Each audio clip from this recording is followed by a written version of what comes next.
അണ്ണാ university ക്യാമ്പസിൽ വിദ്യാർത്ഥിയെ പീഡിപ്പിച്ചു എന്നുള്ള പരാതി വരുന്നു. പരാതി നൽകിയത് കന്യാകുമാരി സ്വദേശിയാണ്. 2 ദിവസം മുൻപ് പീഡനം എന്നാണ് പരാതിയിൽ പറയുന്നത്. സുഹൃത്തുമായി സംസാരിച്ച് നിൽക്കുമ്പോൾ അജ്ഞാതരായ 2 പേരെത്തി സുഹൃത്തിനെ മർദ്ദിച്ച ശേഷം പീഡിപ്പിച്ചു എന്നാണ് പരാതി. മുഹമ്മദ് റയീസ് ഉണ്ട് വിവരങ്ങളുമായി. മുഹമ്മദ് റയീസ്, എന്താണ് പോലീസ് നൽകുന്ന വിവരം? ഉന്മേഷ്, നിലവിൽ എന്തായാലും ഇപ്പോൾ പോലീസ് ഈ സംഭവത്തിൽ കേസ് എടുത്തിട്ടുണ്ട്. ക്യാമ്പസിലെത്തി CCTV ദൃശ്യങ്ങളൊക്കെ പരിശോധിച്ചുകൊണ്ടിരിക്കുകയാണ്. ഈ സംഭവവുമായി ബന്ധപ്പെട്ട ഒരാളെ കസ്റ്റഡിയിൽ എടുത്തിട്ടുമുണ്ട്. അണ്ണാ സർവകലാശാല ക്യാമ്പസിനുള്ളിൽ വെച്ചാണ് വിദ്യാർത്ഥിനിയെ പീഡിപ്പിച്ചതായി പരാതി ഉയരുന്നത്. ഇത് 2 ദിവസം മുൻപ് നടന്ന സംഭവമാണ് എന്നാണ് വിദ്യാർത്ഥിനി പരാതിയിൽ പറയുന്നത്. ഇന്ന് രാവിലെയാണ് പരാതി നൽകിയിട്ടുള്ളത്. സീനിയർ ആയിട്ടുള്ള സുഹൃത്തിനോടൊപ്പം പള്ളിയിൽ നിന്ന് ക്യാമ്പസിൽ തിരിച്ചെത്തിയപ്പോൾ അവിടെ നിന്ന് സംസാരിച്ചു കൊണ്ടിരിക്കുകയായിരുന്നു.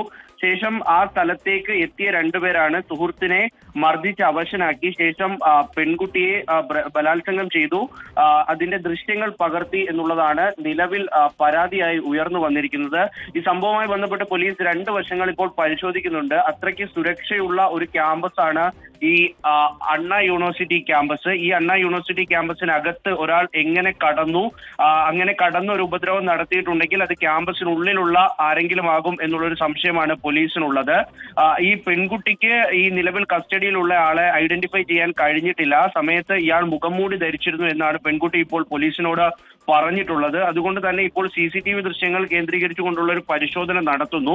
ഈ സുഹൃത്തിന്റെ മൊഴി എന്തായാലും പോലീസ് അല്പസമയത്തിനുള്ളിൽ തന്നെ എടുക്കും. 2ാം വർഷ വിദ്യാർത്ഥിനിയാണ് ഈ പെൺകുട്ടി. ചെന്നൈയിൽ ഈ കന്യാകുമാരിയിൽ നിന്നുള്ള വിദ്യാർത്ഥിയാണ്. അപ്പോൾ എന്തായാലും പരാതി ഇന്ന് രാവിലെ വന്നതിന് ശേഷം പോലീസ് ഇക്കാര്യത്തിൽ കൃത്യമായ ഒരു അന്വേഷണം നടത്തുന്നുണ്ട്. നിലവിൽ ഒരാളാണ് കസ്റ്റഡിയിൽ ഉള്ളത്. ഇയാളെ പെൺകുട്ടിക്ക് ഐഡന്റിഫൈ ചെയ്യാൻ കഴിയാത്തതിനാലും പ്രതി അല്ലെങ്കിൽ ഈ കുറ്റാരോപിതൻ അല്ലെങ്കിൽ കസ്റ്റഡിയിൽ എടുത്ത ആൾ ഒരു നിലയ്ക്കും ഈ ഒരു സംഭവവുമായി ബന്ധപ്പെട്ടിട്ടില്ല എന്നുള്ള ഒരു വിവരമാണ് പോലീസിന് നൽകുന്നത്.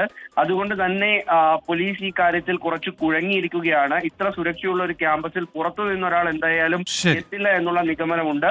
നിലവിൽ കോളേജ് സ്റ്റാഫ് അംഗങ്ങൾ അല്ലെങ്കിൽ കോളേജിനുള്ളിലുള്ള ആ സമയത്തുള്ള ആരെങ്കിലും ആയിരിക്കാം ഈ സംഭവത്തിന് പിന്നിലെന്നാണ് പോലീസ് ധരിക്കുന്നത്.